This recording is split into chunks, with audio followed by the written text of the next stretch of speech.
So, hello Chapati, welcome back to STVZ and this is Sandeep Bhaiya from IIT Guwahati and guys, जो लोग UP take counselling में participate किया है इनके लिए थोड़ा सा इंपॉर्टेंट अपडेट है और इस वीडियो को बिल्कुल भी मिस मत करना वरना पछताना पड़ सकता है, वरना आपको परेशानी भी हो सकती है।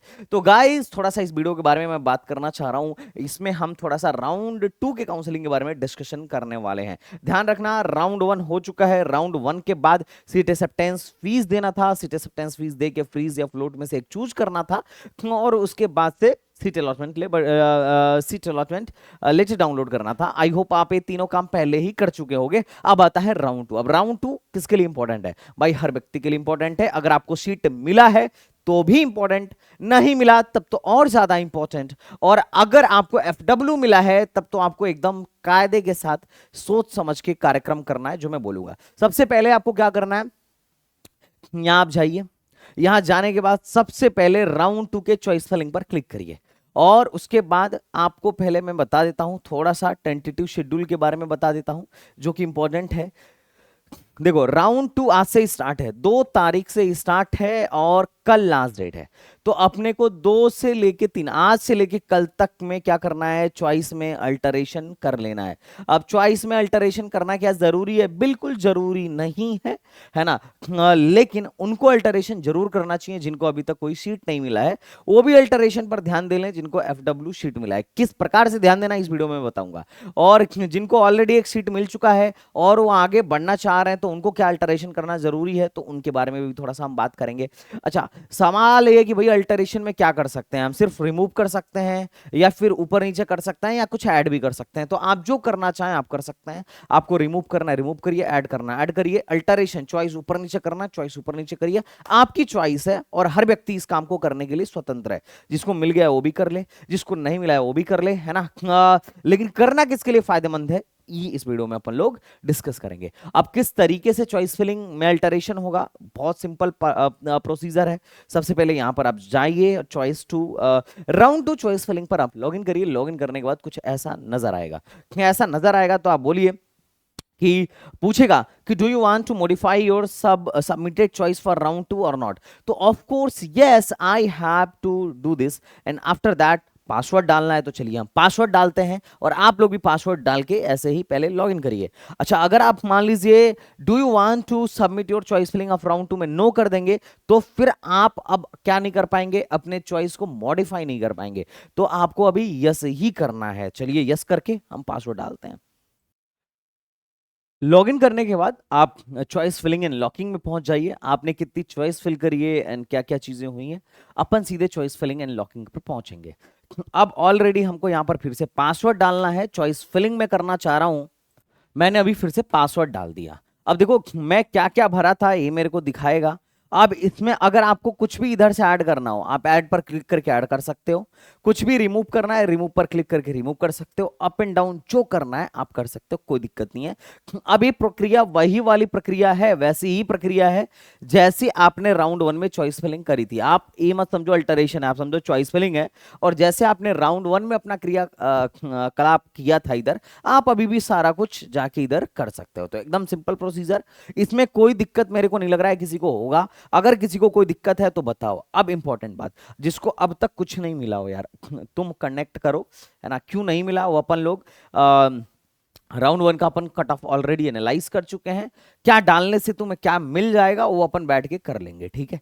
अगर आप प्रोग्राम में अभी तक नहीं हो और अभी तक आपको कुछ नहीं मिला है तो आप फटाफट जाके प्रोग्राम बाई करो। हालांकि प्राइस थोड़ी बढ़ गई है लेकिन ये कि सीट ऑलमोस्ट 99% फिल हो चुकी है। तो भी आप देखो, पैसा मत देखना, आप करियर को देखना और आप प्रोग्राम ज्वाइन करो, मेंटर से डिस्कस करो। कट ऑफ एनालाइज हो चुका है, क्या डालने से क्या क्या मिल सकता है वो अपन लोग बैठ के बता देंगे। या फिर हो सकता है कि उसी चॉइस फिलिंग में अल्टरेशन करने की नीड हो तो अपन लोग बैठ के अल्टरेशन भी कर लेंगे। अब दूसरे टाइप के लोग के लोगों पर आते हैं। देखो भाई, 3-4 टाइप के लोग हैं, थोड़ा मैं बता देता हूं।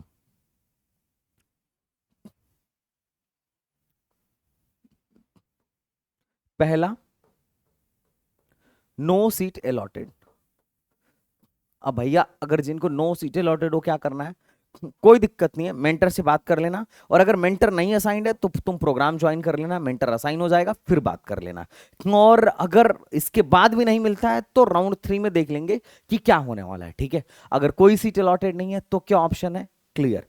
अब मानते हैं कि अगर आपको FW अलॉटेड है, अगर एक आपको FW अलॉटेड है, तब आपको बिल्कुल 110% आपको क्या करना है, समझदारी के साथ अब आगे बढ़ना है। जैसे फॉर एग्जांपल मान लेते हैं एक बच्चा है, उसको काइट की FW अलॉट हो गई, काइट की FW अलॉट हो गई, या मान लेते हैं GL बजाज की या गलगोटिया की FW अलॉट हो गई, है ना, गलगोटिया की FW अलॉट हो गई। अब बच्चे के घर वाले खुश हो गए, वो कह रहे नहीं बेटा हमको FW ही चाहिए, भले कॉलेज ऊपर मिले या ना मिले, FW चाहिए। तो बच्चा सोच रहा होगा इस टाइम पे फ्रीज कर लें क्या, तो देखो तुम्हें फ्रीज करने की जरूरत नहीं है। तुम जेएसएस से लेके और पूरा इसके ऊपर जितने भी हैं GL बजाज तक, GL बजाज तक सबका FW डाल दो, खत्म। नॉर्मल सीट हटा दो अगर तुम सिर्फ FW चाहते हो तो। और अगर तुम चाह रहे हो कि नहीं भैया FW से हमें कोई मोह नहीं है, पैसे बचाने का कोई मोह नहीं है, हमें बेहतर कॉलेज चाहिए, तो कोई दिक्कत नहीं, FW के ऊपर तुम नॉर्मल सीट्स भी इनकी डाल सकते हो, जैसे किसी काइट की। तो FW वाले ऐसे हैं कि आपको पहले अभी सोच समझ के रखना है, क्योंकि FW जनरली जिसके हाथ लगती है वो जनरली छोड़ता नहीं है। अगर आपको कोई सीट अलॉट नहीं हुआ है तो आपको तुरंत एक्शन लेना है। आपको FW अलॉट हो गया है तो आपको देखना है कि ऊपर के कौन कौन से ऑप्शंस आपको हटाने चाहिए। FW में किसमें कितना ज्यादा पैसे का फायदा होता है, किसमें कितने ज्यादा पैसे का नुकसान होता है, उस पर FW वालों के लिए एक अलग से वीडियो बनी पड़ी है कि कितना पैसा माफ हो जाएगा, ये ध्यान रखिएगा।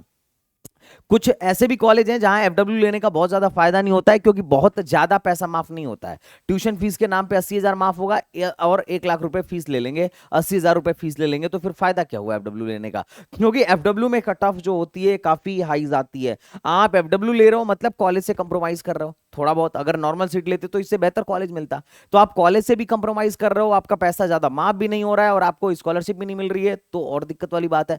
तो FW को आपको एकदम बढ़िया से, अगर किसी को FW मिला है तो यूटिलाइज करो। अगर आप FW नहीं छोड़ना चाह रहे हो तो ऊपर की चॉइसेस चेंज कर दो, एकदम ढंग से कायदे के साथ चेंज कर दो। तीसरा, अगर मान लेते हैं आपको एक सीट अलॉटेड है, तब क्या करना है। 2-3 केस बनेगा। पहला, आप देखो जो सीट अलॉटेड है इसके ऊपर जो जो कॉलेज हैं वो सब मैं ले सकता हूं ना, क्योंकि अगर इसके ऊपर का कुछ मिला तो ये वाली जो सीट अलॉटेड है वो कैंसिल हो जाएगी। तो इसके ऊपर जितनी चॉइस है वो सब आपके लिए इससे ज्यादा प्रेफरेबल होनी चाहिए। अगर इससे ज्यादा प्रेफरेबल नहीं है तो तुरंत उसको वहां से हटाओ, इसको उसको नीचे करो। उसके बाद आप इसके बिलो देखो कि इसके नीचे जो चॉइस है कोई ऐसा तो नहीं है कि जो मेरे को मिला है उससे बेहतर चॉइस नीचे है, इसको ऊपर होना चाहिए। अगर तुम्हें लग रहा है कि इससे ऊपर होना चाहिए तो आप क्या करो, इसको उठा के ऊपर कर दो जो अभी तुम्हें मिला है, एकदम सिंपल। अब जैसे फॉर एग्जांपल मान लेते हैं कि आपको चॉइस नंबर 1 से, आप समझिए आपको चॉइस नंबर 1 से लेके चॉइस नंबर आपने 100 तक भरी थी और आपको 50वें नंबर की चॉइस मिल गई। तो आप ये समझो अब 50 नंबर के नीचे जो चॉइसेस हैं वो किसी काम की नहीं है, क्योंकि अब कर्सर इसके नीचे का अलॉट नहीं करेगा, इसके ऊपर का ही अलॉट करेगा, पहली बात। अब इसके नीचे की चॉइस अगर आप चाह रहे हो कि नहीं यार मेरे को तो अभी NIT मिली है, मैंने NIT के नीचे गलगोटिया गलती से रख दिया था, मैं चाहता हूं गलगोटिया मिले, तो अब आपको इसको उठा के इसके ऊपर डालना पड़ेगा। अगर ऐसा केस है तो आपको अल्टरेशन की जरूरत है।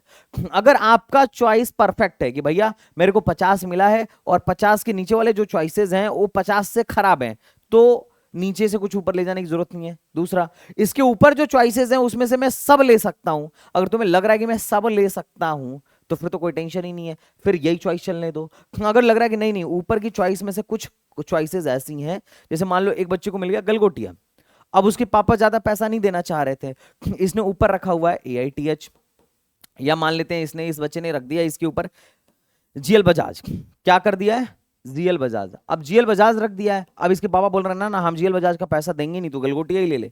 तो उसके इसमें वो GL बजाज उसको क्या करना चाहिए, रिमूव करना चाहिए। तो डिपेंड करेगा कि आपकी चॉइस क्या है, आपकी प्रेफरेंस क्या है। अब एक और न्यूज खतरनाक सा देता हूं, देखो प्राइवेट कॉलेजों की अगर बात किया जाए तो काइट ऑटोनोमस हो चुका है। लेकिन खुशी की बात या मजे की बात यह है कि अभी एबीएस भी ऑटोनोमस अभी हो चुका है। इनका तुम लिंक्डइन या इंस्टाग्राम अकाउंट देखोगे तो उन्होंने बोल दिया है कि एबीएस जो है अब से ऑटोनोमस हो चुका है। तो इसका फायदा आपको मिलेगा, जैसे काइट में फायदा मिल रहा है बच्चों को ऑटोनोमस होने की वजह से कि वो अपना सिलेबस पढ़ा रहे हैं, अपना पेपर बना रहे हैं, अपना पेपर चेक कर रहे हैं, एकेटिव के मैनेजमेंट के अब अधीन नहीं है, हालांकि एफिलिएशन एकेटिव से ही है। अब वो वाली बात नहीं कि एकेटिव ही पेपर बनाएगा, एकेटिव ही सेंटर भेजेगा, एकेटिव ही कॉपी चेक करेगा, ये वाली बात नहीं है। तो हो सकता है एबीएस में भी अब वो वाली बात ना रहे। तो काइट की तरह एबीएस भी अब क्या हो गया है, ऑटोनोमस हो गया है। तो आप इस पॉइंट को भी ध्यान में रख के आप अपनी चॉइस फिलिंग में अल्टरेशन कर सकते हैं। काइट, एबीएस और एनआईटी, ये तीन कॉलेज ऑटोनोमस हो चुके हैं अभी के टाइम में। गवर्नमेंट में तो मोस्टली ऑटोनोमस थे, आईटी भी ऑटोनोमस था, केएनआईटी भी ऑटोनोमस था और बीआईटी भी ऑटोनोमस था। और ये जो यूनिवर्सिटीज हैं ये तो खुद ऑलरेडी यूनिवर्सिटी हैं, इनका एकेटीयू से दूर दूर तक कोई संबंध नहीं है और ना ही कोई लेना देना है। अब कुछ बच्चे सवाल पूछ रहे थे एकेटीयू मेन कैंपस क्या है, तो एकेटीयू मेन कैंपस जो है सेंटर फॉर एडवांस स्टडी है। कुछ लोग बोल रहे हैं क्या भैया 2 साल यहाँ क्लास चलने के बाद जागिराबाद वाले कैंपस में हमारी क्लास चलेगी क्या, तो देखो इसकी कोई इंफॉर्मेशन नहीं है। सेंटर फॉर एडवांस स्टडी ने ही इस साल बीटेक स्टार्ट किया है, 4 ब्रांच में बीटेक स्टार्ट किया गया है। उसकी फीस जो है 1.3 लाख है पर ईयर की। हॉस्टल की अभी कोई गारंटी नहीं है और प्लेसमेंट, इस पर एक वीडियो मेरी आने वाली है कि प्लेसमेंट कैसे होने वाला है, क्या चीज कैसे होने वाला है, तो आप इस वीडियो को अच्छे से ढंग से कायदे के साथ देख लीजिएगा। तो ये है जो आपको थोड़ा सा समझने की जरूरत है। जिनको अभी तक कॉलेज नहीं मिला है आपको कॉलेज बढ़ाने की जरूरत है। अगर आपने अभी तक डिसाइड नहीं किया है कि यूनिवर्सिटी लेना है या प्राइवेट कॉलेज लेना है तो आप डिसाइड कर लो, एक मौका आपको फिर मिलेगा चॉइस में एडिटिंग का, और वो मौका लास्ट मौका होगा। जो लोग प्रोग्राम में हैं आपको क्या क्या मिल गया है आप कमेंट बॉक्स में लिख दीजिए। और आपको मुझे नहीं लगता कि बहुत ज्यादा, हाँ अगर आपको नहीं मिला है तो बिल्कुल आपको चॉइस ठीक करने की जरूरत होगी। अगर आपको मिल गया है तो बहुत ज्यादा चेंज करने की जरूरत नहीं होगी, लेकिन फिर भी आप एक बार अपनी चॉइस को रिवाइज कर लीजिए, कोई टेंशन वाली बात नहीं है। जिनको नहीं मिला है भाई कट ऑफ एनालाइज करना पड़े, एनालाइज हमने कर लिया है, उस एनालिसिस के हिसाब से हम फिर चॉइस फिलिंग में अल्टरेशन करेंगे। अगर अभी तक आपको अलॉट नहीं हुआ है तो आपको टेंशन लेने की जरूरत नहीं है। आप संदीप भैया आपके साथ बने हुए हैं, और जब जब तक मैं हूं मान के चलो अपने प्रोग्राम में 99.9% बच्चों का एडमिशन हो जाएगा। मुझे नहीं लगता है कि एडमिशन को लेकर आपको कभी समस्या होगी कि भैया मैं एक ही में मेरे को कॉलेज नहीं मिला। अरे बहुत कॉलेज है, बहुत सीटें हैं, बस आपको कायदे के साथ क्या करना है, काउंसलिंग करना है। बाकी एक मेन कैंपस पर मैं एक वीडियो बना दूंगा, तो I hope you are getting my point. तो चलो फिर मिलते हैं नेक्स्ट वीडियो में। बस ये वही वाला काम वैसा ही करना है जैसा अब तक करते आए हैं राउंड 1 में। और आप यहां से अभी जाके अपने चॉइस फिलिंग को एक साथ मैनेज भी कर सकते हो कि आपने अभी तक क्या क्या भर रखा है, क्या रिमूव करना है, क्या अप एंड डाउन करना है, और अगर कुछ ऐड करना हो तो आप चॉइस फिलिंग पर जाके यहाँ वाले पोर्टल पे आप इधर अनफिल्ड चॉइस हैं, यहाँ फिल्ड चॉइस हैं, ऐड कर सकते हो। देखो लखनऊ यूनिवर्सिटी का ईसी आ चुका है। बहुत सारे बच्चे मुझसे बोल रहे थे कि भैया लखनऊ यूनिवर्सिटी का ईसी कहाँ है, लखनऊ यूनिवर्सिटी का ईसी कहाँ है।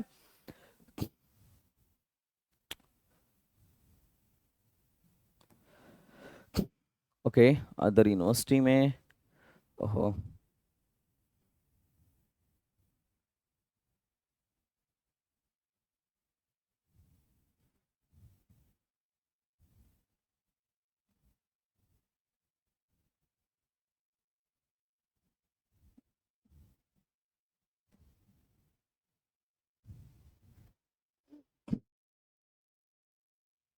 ये मेन कैंपस है सेंटर फॉर एडवांस स्टडीज। नीचे इधर जाओगे तो लखनऊ यूनिवर्सिटी आ गया है। अच्छा, मैं देखा कई ऐसे महापुरुष हैं जो केएनआईटी सुल्तानपुर के जगह पर केएनआईटी मतलब केएनआईपीएस फिजिकल साइंसेज सुल्तानपुर वाला ऑप्शन डाल दिए थे, जो कि गलत है। आप पहले यहां से सेलेक्ट कर लिया करो चॉइस भरते टाइम कि आपको डालना क्या है, सरकारी, गवर्नमेंट एडेड, मतलब जो भी डालना हो आप पहले यहां से सेलेक्ट कर लोगे तो आपको दिक्कत नहीं होगा। अदरवाइज बहुत दिक्कत होगा। आप नाम मतलब एक जैसे नाम के चक्कर में पड़ के बहुत सारे बच्चे जो हैं गलत गलत ऑप्शन डाल देते हैं, जो कि गलत है। मैं लखनऊ यूनिवर्सिटी में आया, अब देखो लखनऊ यूनिवर्सिटी में इलेक्ट्रॉनिक्स आ चुका है, तो जिनको भी ऐड करना हो लखनऊ यूनिवर्सिटी की इलेक्ट्रॉनिक्स आप लोग ऐड कर सकते हैं। एक और इंपॉर्टेंट थोड़ा सा मैं आपको और बताना चाहूंगा।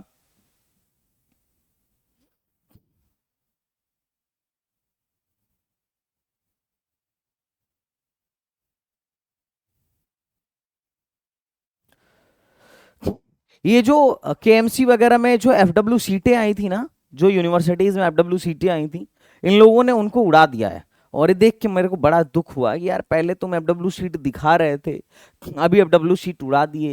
ये क्या मैनेजमेंट है ना। तो आप एक बार फिर भी चेक कर लीजिएगा, अगर किसी में अभी भी एफडब्ल्यू शीटें नहीं आ रही होंगी तो आप मेरे को बता दीजिएगा। जैसे आप इधर जाओ, जैसे आपको चेक करना हो कि भाई एफडब्ल्यू में अभी सीटें हैं कि नहीं है, आ रही हैं कि नहीं आ रही हैं, आप यूपी टेक में जाओ और इधर सीट मैट्रिक्स में चले जाना। जैसे ही बीटेक सीट मैट्रिक्स में आप यहाँ जाओगे, यू विल गेट लाइक, अपन बीटेक सेलेक्ट करते हैं, गवर्नमेंट यूनिवर्सिटी सेलेक्ट करते हैं, राउंड 1 से सेलेक्ट करते हैं और प्रोग्राम कुछ भी सेलेक्ट कर लेते हैं, कोई दिक्कत नहीं है। हाँ, इंस्टीट्यूट सेलेक्ट कर लेते हैं, जैसे कोई एक यूनिवर्सिटी सेलेक्ट कर लेते हैं, ख्वाजा मोइनुद्दीन चिश्ती सेलेक्ट कर लेते हैं, quota, all India quota, home state, कुछ भी, टोटल इंटेक सबमिट कर दो। अब यहाँ पर तुम जाके देखो एफडब्ल्यू, देखो एफडब्ल्यू में सीट ही नहीं दिखा रहा है, समझ रहे हो। एफडब्ल्यू में computer science and engineering FW seat 0 कर दिया। पहले 0 सीट नहीं था, पहले सीटें थी और बाद में इन्होंने सीट मैट्रिक्स में भी सीट 0 कर दिया है और अभी ऑप्शन दिखाई नहीं रहा एफडब्ल्यू का। एक मतलब बहुत बड़ा ब्लंडर है, एक ब्लंडर बोला जाएगा कि यार आप लोग पहले बच्चों से एफडब्ल्यू भरवाते हो, बाद में एफडब्ल्यू उड़ा देते हो। ये कोई तरीका थोड़ी होता है, ये सब तो पहले काम होता है, बीच काउंसलिंग के बीच में थोड़ी होता है। तुम में से किसी को इलेक्ट्रॉनिक्स अलॉट हुआ क्या लखनऊ यूनिवर्सिटी का? कहाँ चला गया लखनऊ यूनिवर्सिटी का इलेक्ट्रॉनिक्स? कट ऑफ क्यों नहीं आई? कुछ जानकारी नहीं। और तुम कॉल करो तो उस पर भी ये लोग कोई मतलब एक सॉलिड इंफॉर्मेशन, सॉलिड रीजन नहीं देते हैं, उससे बचते हैं। बहुत चालाकी से काम होता है यहाँ। तो चलो अब इसमें कुछ नहीं कर सकते हैं भाई, जैसा सिस्टम है वैसा सिस्टम है। बाकी अभी राउंड 2 में कितनी वैकेंसीज हैं यहाँ पर आ जाएंगी, जैसे ही आएंगी vacancy I will inform you. तो चलो बच्चा पार्टी, फिर मिलते हैं नेक्स्ट वीडियो में। और तुम लोगों के लिए अगर सीट मिल गया है तो सी प्रोग्रामिंग स्टार्ट करवा दिया हूं, सी प्रोग्रामिंग जाके ज्वाइन करो। जो भी 2-4 सीटें छूटी हैं उन 2-4 सीटों को, मतलब जो भी तुम्हारी 2-4 सीटें छूटे, 2-4 क्लासेस छूटी हैं, जाके उनको देखो और लाइव में क्लास अटेंड करो। सी प्रोग्रामिंग बेटा पहले से सीख के जाओ, फायदा ही फायदा होगा। अगर नहीं सीख के जाओगे तो उसका खामियाजा तुम्हें भुगतना पड़ेगा। और पढ़ाने वाला जो मेंटर है सी प्रोग्रामिंग में वो IITian है, एडोबी की इंटर्नशिप हो रही है, और दूसरा जो मेंटर है ऑलरेडी एक US बेस्ड कंपनी में जॉब कर रहा है। तो बहुत अच्छे लोग तुम्हें मिल जाएंगे पढ़ाने के लिए, जो ऑलरेडी लाइव में सी प्रोग्रामिंग पढ़ा रहे हैं। यार कॉलेज जाने से पहले अगर तुम 1000-1500 रुपए में एक प्रोग्रामिंग लैंग्वेज सीख के जाते हो, अपनी एक स्किल बढ़ा के जाते हो, तो तुम्हारा नुकसान क्या है? ये तो फायदा ही फायदा है। तो भाई चलो भाई शुरू करते हैं फिर, है ना। तो चलो फिर मिलते हैं नेक्स्ट वीडियो में, तब तक के लिए बाय बाय, टाटा एंड जय Hind. Thank you so much, thanks a lot.